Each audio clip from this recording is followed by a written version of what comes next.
This is America in the Morning from Westwood One. Good morning, I'm John Trout. It's Monday, January 20th, 2025, Martin Luther King Jr. Day. Here's what's coming up on America in the Morning. It's a revamped Inauguration Day in Washington, D.C., as frigid weather forces Donald Trump's second inauguration indoors. I'm John Stolnis in Washington. Credit and implementation surrounding a ceasefire deal in the Middle East. It's 471 days. I'm Clayton Neville. TikTok says it's restoring service to U.S. users after the video sharing platform went dark. I'm Julie Walker. Insight into why scores of State Department officials are handing in their resignations. On Wall Street, it's quiet for this Martin Luther King Day holiday. Stocks are coming off a rally from last Friday. I'm Jessica Ettinger. A jury in Panama City, Florida, found that CNN defamed a U.S. Navy veteran, M.H. Panjwani. All ahead on America in the Morning. The second presidential administration of Donald Trump begins today after the president-elect is sworn in, although frigid temperatures in the nation's capital have forced the ceremonies indoors. From the nation's capital, here's our John Stolnis. Delivering remarks from the National Building Museum last night, Trump said he was looking forward to his big day today. The day we save our nation and begin to make America great again. However, it will be different than his first inauguration in 2017. The National Weather Service is predicting a temperature of 22 degrees around noontime Eastern, with wind chills near single digits, the coldest inauguration day since the last to be moved inside in 1985. I, Ronald Reagan, do solemnly swear that Chief Justice John Roberts will administer the oath of office to Trump from inside the Capitol Rotunda. Tens of thousands of Trump supporters who purchased tickets to attend the outdoor ceremony on the National Mall will be shut out. Trump said only some will be able to watch the ceremony via a live stream from Capital One Arena, where he will visit after the swearing in and will host a modified inaugural parade there, eschewing the normal parade that goes down Pennsylvania Avenue. The White House says President Biden and First Lady Jill Biden will ride with President-elect Trump and Melania Trump to the Capitol for the ceremony. However, not everyone in town is excited to see a second Trump administration, as hundreds of people gathered to protest and march, including Jill Parrish of Austin, Texas, this weekend. I'm here because I want the world to know that the majority of Americans do not support this administration, and it's important for us to continue making our voices heard. Once sworn in, the new president will be signing more than 200 executive actions, ranging from eliminating catch-and-release immigration programs, ending the mandate on electric vehicles, attempting to end gender ideology, and withdrawing from the Paris Climate Accord. We will not waste a single moment in delivering on our promises to the people. The Trump administration will again live by the motto, promises made, promises kept. Trump is also expected to declare a national emergency along the southern border, aggressively going after drug cartels by naming them foreign terrorist organizations. The day will end with 3 inaugural balls, with a national prayer service at Washington National Cathedral that Trump will attend on Tuesday morning. John Stolnis, Washington. The exchange of hostages has begun in the Middle East. Correspondent Clayton Neville reports that as 90 jailed Palestinians head to Gaza, 3 Israelis, held for 471 days by terrorists, are now free from their captivity. And both the Biden and incoming Trump administrations says Israel, despite the ceasefire, has the continued right to defend itself. It's part of the recent ceasefire deal between Israel and Hamas. It was set to take effect on Sunday, and on that day, the first 3 Israeli hostages were released from Gaza. In exchange, 90 Palestinian prisoners were released from Israeli prisons. Hamas said the first group to be freed included 69 women and 21 teenage boys. Yale Alexander's son, Eden, is still being held hostage, and she told Fox News the release makes her hopeful. It's 471 days that we are waiting for something like that will happen. And after we saw our son on Thanksgiving weekend, Hamas released a video of him speaking, and it was for us a sign of life. Deputy National Security Advisor John Feiner told ABC's This Week that Phase 1 of the deal is underway and will last about 42 days, with more than 30 hostages released. The Israeli government made a very difficult decision, but I think had reached the same conclusion that we have reached over a long period of time, which is that ultimately the only way to end this war, bring the hostages home, secure humanitarian relief for Gaza, was some sort of exchange along the lines that was negotiated. Incoming U.S. envoy for the Middle East, Steve Witkoff, responded to the release at President-elect Trump's victory rally in D.C. We had a great team, but it doesn't happen without Donald J. Trump. The president was responsible for this release, and we all owe him a debt of gratitude, as do all the families. There's been a lot of talk over who deserves the credit for the hostage release and for the ceasefire deal. Some family members of other hostages have notably been invited to the inauguration of President-elect Trump. President Biden was asked who deserves credit. You or Trump? Is that a joke? Oh, thank you. I'm Clayton Neville. TikTok, how the pendulum's swinging when America in the Morning continues after these messages.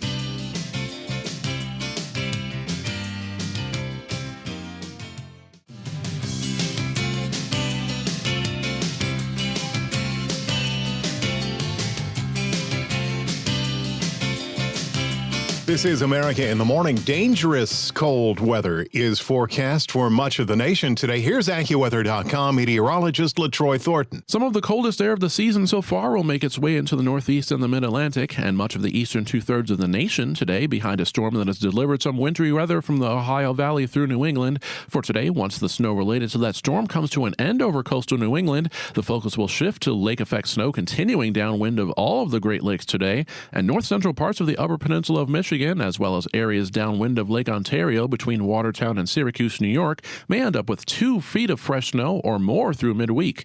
In terms of temperatures, expect a widespread swath of highs 15 to 25 degrees below historical averages from the plains eastward for much of this week, with gusty winds helping to take AccuWeather real field temperatures below zero, substantially so in some cases, each morning through Wednesday from parts of the high plains and the interior mid-Atlantic into Canada.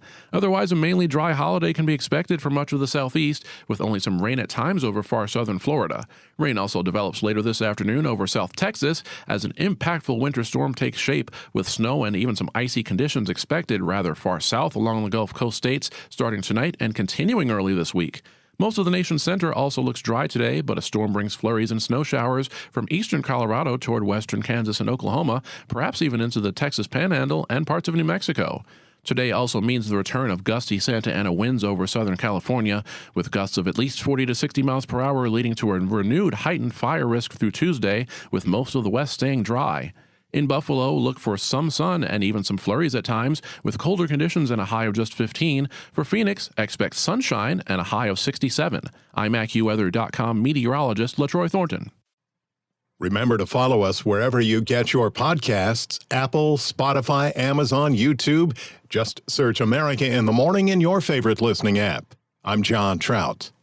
The popular social media app TikTok has restored service to U.S. users after it was halted on Sunday. Correspondent Julie Walker reports Donald Trump says he'll issue an executive order regarding TikTok, and House Speaker Mike Johnson, speaking on NBC's Meet the Press, said he believes there will be a change in the company's ownership. We will enforce the law, and when President Trump issued the Truth Post and said, save TikTok, the way we read that is that he's going to try to force along a true divestiture, changing of the hands, the ownership. It's not the platform that members of Congress are concerned about. It's the Chinese Communist Party. TikTok says it's restoring service to U.S. users after the video sharing platform went dark in response to a federal ban that President-elect Donald Trump says he would try to pause by executive order on his first day in office. Trump wants to give TikTok's China-based parent company more time to find an approved buyer, a requirement under the law passed by Congress in April with wide bipartisan support. Although U.S. investors have made a few offers, TikTok owner ByteDance previously said it would not sell. There are national security concerns over the Chinese company.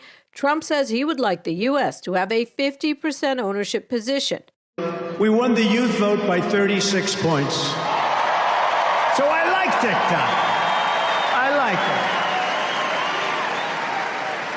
like it. I had a slightly good experience, wouldn't you say? Meanwhile, TikTok CEO Shou Chew is expected to attend Trump's inauguration.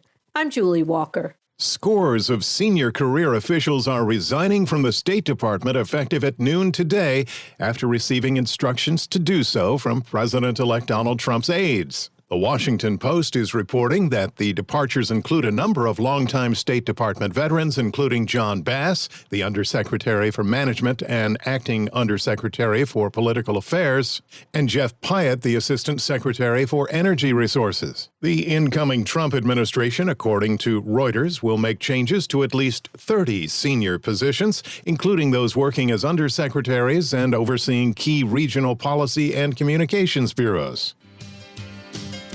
Tech giants converge for the inauguration when America in the Morning continues after these messages.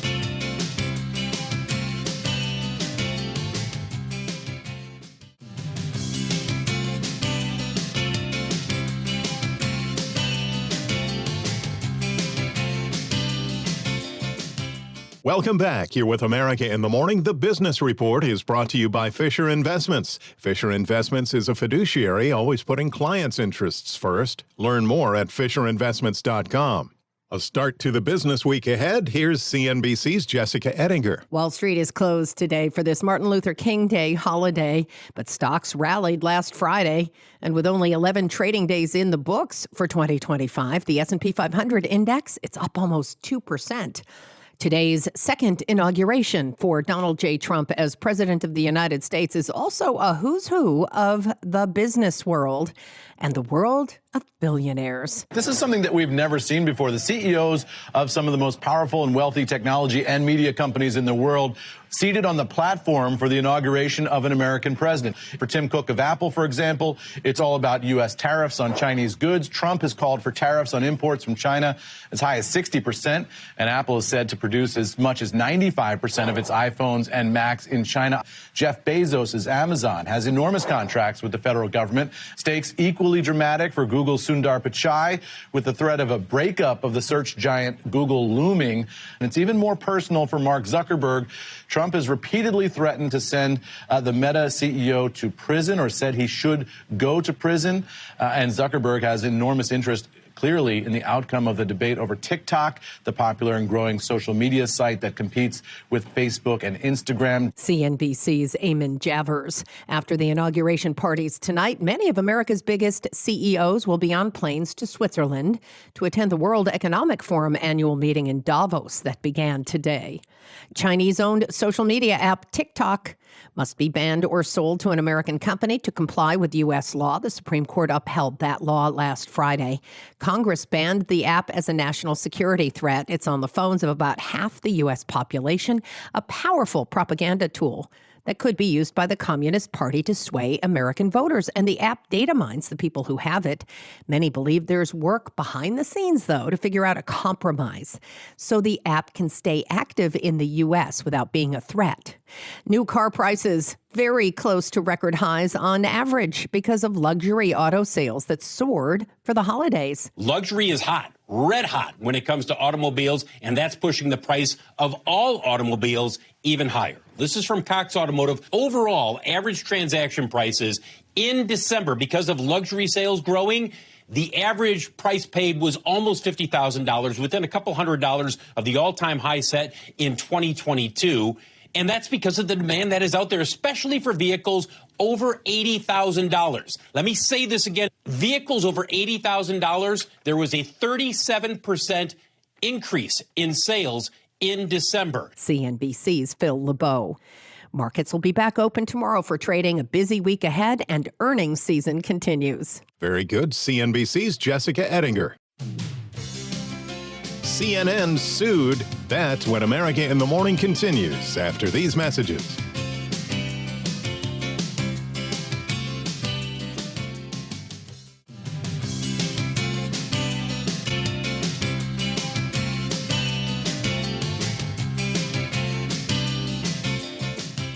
You're with America in the Morning.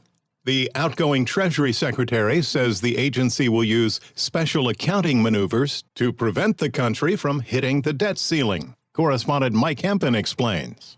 Treasury Secretary Janet Yellen says her agency will take, quote, extraordinary measures to prevent the nation from hitting the debt limit this Tuesday, January 21st. In one of her last acts as Treasury Secretary, Yellen sent congressional leaders a letter Friday afternoon outlining the plan of action.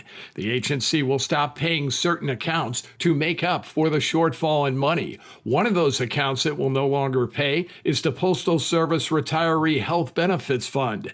However, once the extraordinary measures run out, the government risks defaulting on its debt unless lawmakers and the president agree to lift the limit on the U.S. government's ability to borrow. Mike Hemp in Washington. CNN is facing a defamation case in a Florida court. Following details of the case, correspondent Haya Panjwani. A jury in Panama City, Florida, found that CNN defamed a U.S. Navy veteran in a 2021 story about people paid to rescue endangered Afghans following the Taliban takeover of the country. The jury reached the verdict following more than 8 hours of deliberation in a trial that took less than 2 weeks. The jury awarded $5 million in damages to Zachary Young, who blamed CNN for destroying his business by mentioning him in a story about a black market of smuggling Afghans out for high fees. Next, jurors will be asked whether CNN will be on the hook for punitive damages. I'm Haya Panjwani. America in the Morning for Monday, January 20th, 2025 is produced by Jeff McKay. I'm John Trout. This is Westwood One.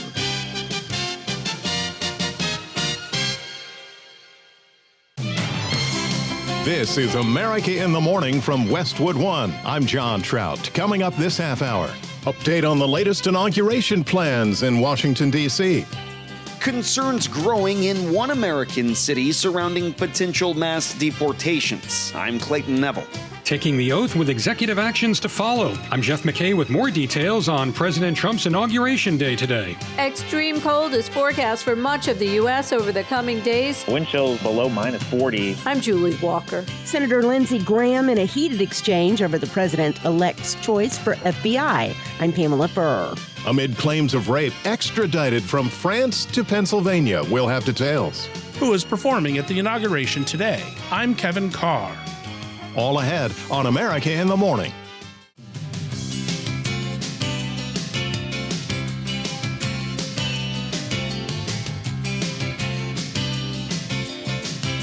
Today is Martin Luther King Jr. Day. Welcome back. You're with America in the Morning.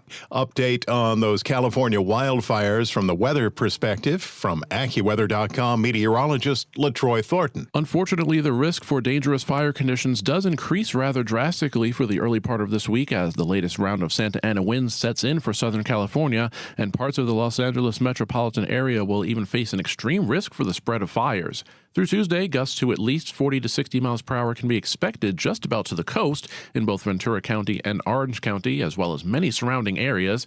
Gusts of 60 to 80 miles per hour may become widespread a bit farther inland, including around Santa Clarita and just to the northeast of Ventura. These conditions will delay the progress of containment efforts for existing fires while potentially leading to new fires developing, with everything from rolling blackouts to blowing dust possible. Rain-free conditions will continue across not only Southern California, but through most of the western half of the nation today. The main exception will be central and eastern Colorado, perhaps even northeastern New Mexico, and into Kansas and Oklahoma, where a passing disturbance will bring some flurries and snow showers at times. Other than that, the story through much of the nation will be the spread of a bitterly cold air mass, and actual temperatures of 20 to 30 degrees below zero in North Dakota and parts of Minnesota this morning will again combine with gusty winds to produce AccuWeather real-feel temperatures of 40 to 50 below and even lower in spots. Colder air also becomes more entrenched in the Great Lakes today, also spreading into the northeast in the wake of the latest winter storm, with snow and flurries ending over eastern Maine, but numerous snow showers continuing on the upslope side of the mountains from eastern West Virginia through west central Pennsylvania, as well as downwind of the Great Lakes, where lake-effect snow is expected to persist through midweek. I'm AccuWeather.com meteorologist LaTroy Thornton. Remember to follow us wherever you get your podcasts, Apple, Spotify, Amazon, and YouTube. Just search America in the Morning in your favorite listening app. I'm John Trout. Due to the extreme cold in the nation's capital, Donald Trump's swearing-in ceremony will be held inside the U.S. Capitol Rotunda. With more on today's swearing-in ceremony, here's correspondent Donna Warder. I, Donald John Trump, do solemnly swear that I will faithfully execute that I will faithfully execute the office of President of the United States. The office of President of the United States. Those words from 2017 we'll be hearing again from President-elect Donald Trump as he takes the oath of office. Political science professor Thomas Gift of the University College London explains what will happen. First, the inauguration is going to involve the swearing in of soon-to-be President Donald Trump and Vice President J.D. Vance. So they'll take an oath of office that every president before them has taken. In addition, Donald Trump will give an inaugural address. Gift says this is a time for both Republicans and Democrats to be in attendance. The Supreme Court justices are there. Also, most notably, Joe Biden will be there. But for this inauguration, everyone's going to be there across the political aisle, congressmen as well. Temperatures on Inauguration Day are expected to be below freezing, so the swearing-in ceremony will be moved indoors in the United States Capitol Rotunda. But Gift says huge crowds are still expected to gather in Washington. Most of those will be kind of Republicans and other supporters, but it is a time when a lot of Americans sort of look past partisan differences, or at least have in the past, so there will be many Democrats in attendance as well. More than 250,000 guests were ticketed to view the inauguration from around the Capitol grounds, but the Capitol Rotunda only holds 600 people. Donna Warder, Washington. Candidate Donald Trump ran on a platform highlighting the southern border and illegal migrants crossing, an issue he said he'd address on day one of taking office. With immigration and administration priority, Chicago is bracing for potential mass deportations this week. Correspondent Clayton Neville reports. A recent report by the Wall Street Journal is raising concerns today in Chicago. According to the report, President-elect Trump and his incoming administration will carry out large-scale immigration raids in Chicago as early as tomorrow. Community organizers are preparing. Irindira Rindon is with the Resurrection Project. If you see something, call the hotline. If you see something, go to the website. But if you hear a rumor, don't spread rumors because it can just create panic. Illinois Congressman Chuy Garcia says it's just not clear yet what the plans are. Right now, there is no official statement or order that raids are going to be taking place. Do we expect additional agents to be sent here? Of course. Starting perhaps on Tuesday, we don't know. It's going to take time. The important thing is to remain calm. Trump's border czar Tom Homan was on America's Newsroom on Fox News. This is a targeted enforcement operation, not what you're reading from the left side media, that no military tanks can be running down villages or streets looking for people different. It's just a targeted enforcement operation. They're very good at it, and that's what we got to keep messaging to American people. This is a well-planned operation. When asked about deportations this week in Chicago, Homan said there was a leak about the potential deportations there, and because of that, the federal government is now looking into how to do it safely. But he insisted no operations are being reconsidered. I'm Clayton Neville. Along with immigration, Donald Trump is expected to sign as many as 100 executive actions and orders immediately after taking the oath of office. Here's a closer look with America in the Morning's Jeff McKay.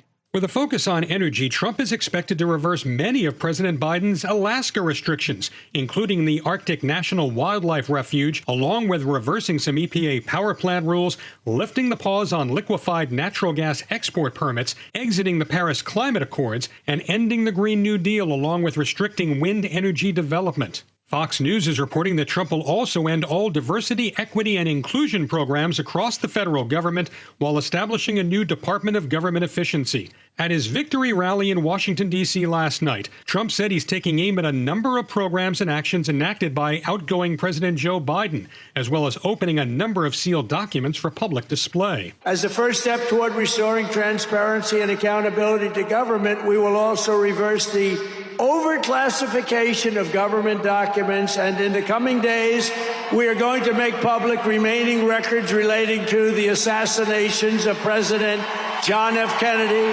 his brother Robert Kennedy, as well as Dr. Martin Luther King Jr. and other topics of great public interest. It's all going to be released, Uncle Sam. Trump also said he would direct the military to construct an Iron Dome missile defense system for the U.S., much like the one that Israel has, remove wokeness from the military, and he said he would follow through on his decision where it comes to those arrested for actions related to the January 6th, 2021 events at the Capitol. I'm Jeff McKay in Washington. New currency features Donald Trump's likeness when America in the Morning continues after these messages.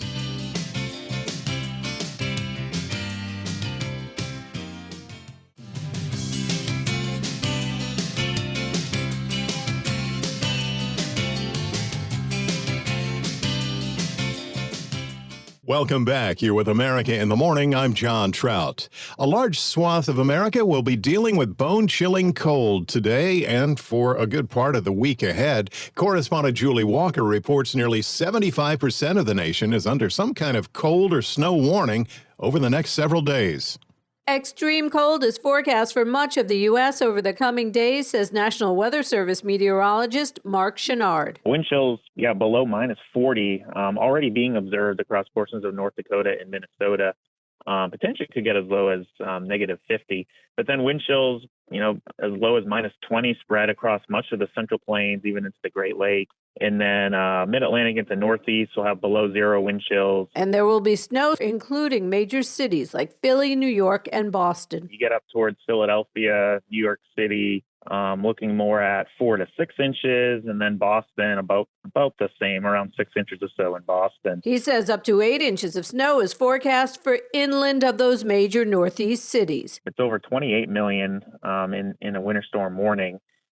We've got an additional 30 million under a winter storm watch, and that's mainly across the southern U.S. We have another winter storm that's expected to impact portions of Texas, even into Georgia and even North Florida. And then the cold weather is impacting a ton. So the cold weather advisory is over around 135 million, and then extreme cold warning 11 million. I'm Julie Walker. A man accused of sexual assault, recently extradited back to America from France, will stay in a Pennsylvania jail. Correspondent Haya Panjwani has details. Bail has been denied for an American captured in France who's accused of allegedly assaulting a Pennsylvania student. The American who sexually assaulted a Pennsylvania college student in 2013 and later sent her a Facebook message saying, "So I raped you," has been ordered jail without bail. Ian Cleary was arraigned in Pennsylvania. The hearing came a day after he arrived back in the United States. The 31-year-old Cleary was detained in April in France after a 3-year search. A French appeals court later said he could be extradited. The accuser is a former Gettysburg University student who pursued the case for more than a decade. She said Cleary's extradition gave her renewed faith in the justice system. I'm Haya Panjwani. On Sunday's Face the Nation, South Carolina Senator Lindsey Graham defended Donald Trump's pick to lead the FBI and also called for American military action against Iran's nuclear program. Pamela Furr reports. Now that the 6-week ceasefire is in effect in Gaza, Graham told CBS's Margaret Brennan, Trump should go after Iran with force, saying diplomacy just won't work. The next question for the world is, what do we do about the Iran nuclear program? That's where we're going to move to next. There's diplomacy. There's a 1 in a trillion chance you'll degrade the Iranian nuclear program through diplomacy. There's a 90% chance you'll degrade it through military action by Israel, supported by the United States. When asked about Trump's pick to head the FBI, Brennan was quick to quote from former U.S. Attorney General Bill Barr's memoir about Kash Patel, saying that Patel has virtually no experience qualifying him to serve at the highest level. Yes, I am ready to vote for Kash Patel because you will never ask me the role he played in exposing the darkest moment of the FBI since J. Edgar Hoover. That's why I trust him. He's referring to the so-called Russian hoax investigation. Okay. Ask him about going after journalists, which he's also said. I'm interested in the answer to that question. Yeah, I'm sure. We'll be right I'm back. sure Democratic friends will ask him, and you shouldn't worry about Kash Patel. Okay. You should worry about reporting the news fairly, which you don't do when it comes to everything Trump. I'm Pamela Furr. A cryptocurrency meme coin features Donald Trump, currently valued at around $30 and gaining steam. Here's Chuck Palm with that in today's Tech News. A cryptocurrency meme coin is a coin that is based on either a popular social media post, a famous event, or some other trope that has gained attention online. A good example would be the Doge cryptocurrency meme coin, based on the popular Shiba Inu dog. The Solana $Trump coin soared to over $30 in the first hours, according to CoinMarketCap.com. The coin had announcements on both Trump's X and his own Truth Social accounts. However, it was not confirmed by any statement from Trump himself, which led to speculation it could have been a hack. The Trump coin features the slogan, "Fight, fight, fight," and claims to represent everything we stand for, winning. It was later confirmed by the Solana network, and the token has a total supply capped at 1 billion coins, with 200 million available initially, according to the website. Follow me on X, at Chuck Palm. The NFL and more in sports. Here's America in the Morning's Robert Workman. NFL's divisional weekend wrapped up Sunday as the Eagles dodged the Rams 28-22. The snow in Philadelphia was no problem for Saquon Barkley as he plowed through the LA defense for 205 yards, including touchdown runs of 62 and 78 yards. Whether it's national spotlight or it's Saturday on the parking lot, it don't really matter. You know, I just want to make the plays for the team. Before that, I just kind of kept telling myself, just locking in. Jalen Hurts had a 44-yard scoring scamper as well. Jake Elliott missed 2 of his 3-point after tries, but nailed 3 field goals. Matthew Stafford had 2 TD passes for the Rams, but was stopped on a red zone drive in the final minute. In the AFC, the Bills held off the Ravens 27-25. Not much snow. Plenty cold, though, in Buffalo. Josh Allen ran for 2 touchdowns, and the Bills' defense forced 3 Baltimore turnovers. Bills coach Sean McDermott. Finishing 10-0 at home this year. Just incredible, man, to again, the environment that our fans build here every Sunday. It's not like that around the NFL. And we don't take that for granted. Saturday, the AFC top seed and 2-time defending Super Bowl champion Chiefs topped the Texans, while the Commanders upended the best team in the NFC, the Lions. So this Sunday, the conference championship games will have Washington at Philadelphia and Buffalo at Kansas City. Tonight in Atlanta, it'll be Notre Dame and Ohio State in the College Football National Championship game. That's Monday Sports. Thank you, sir. The intersection of the inauguration and Martin Luther King Jr. Day, when America in the Morning continues after these messages.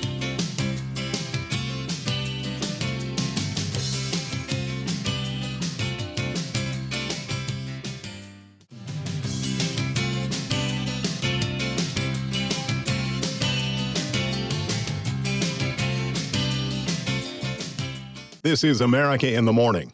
The Trump presidential inauguration this go-around will look a lot different than his first swearing-in 2017. Kevin Carr has a look at the inauguration performers. The inauguration of Donald Trump has some noticeable differences this time around, not the least of which is the lineup of entertainers. In 2017, after a close and divisive election, the Trump team had trouble getting performers.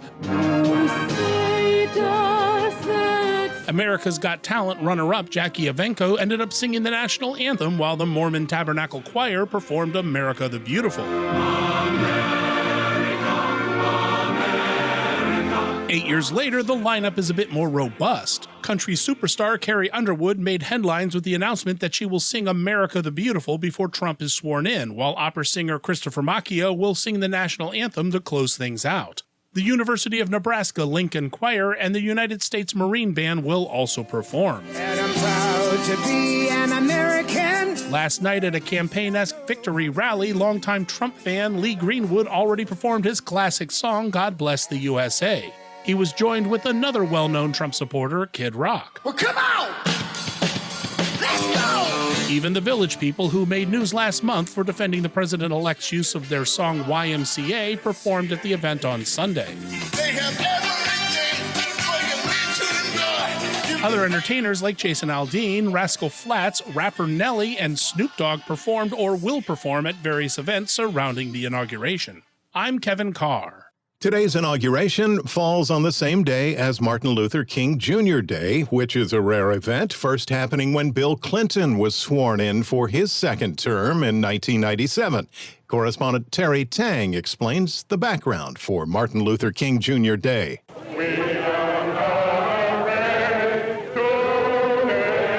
January 15th is the Reverend Martin Luther King Jr.'s actual birthday. And so every year, on the third Monday of January, millions of people attend events or perform community service to honor Dr. King. While the holiday named after the civil rights icon is a time-honored tradition, it had a long and difficult path to recognition. A leader of his people, a teacher of all people, has fallen. With those words, President Johnson mourned the tragic death of Dr. Martin Luther King. Every member of this committee. It was first proposed by former U.S. Congressman John Conyers a few days after King's 1968 assassination. Opponents in Congress argued public holidays were not for private citizens.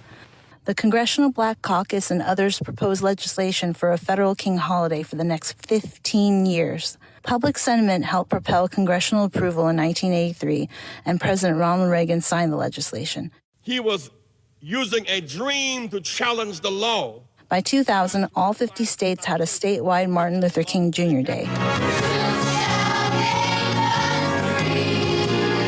Today, just about every major city has planned events and celebrations.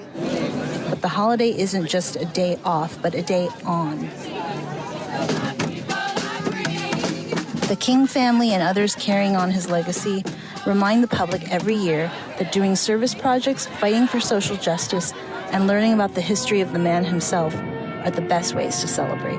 We will be able to speed up that day when all of God's children, black men and white men, Jews and Gentiles, Protestants and Catholics, will be able to join hands and sing in the words of the old Negro spiritual, free at last, thank God Almighty, we are free at last. Looking ahead, the next time Inauguration Day and the King holiday will share a day will be January 20th, 2053 for the 2052 presidential election.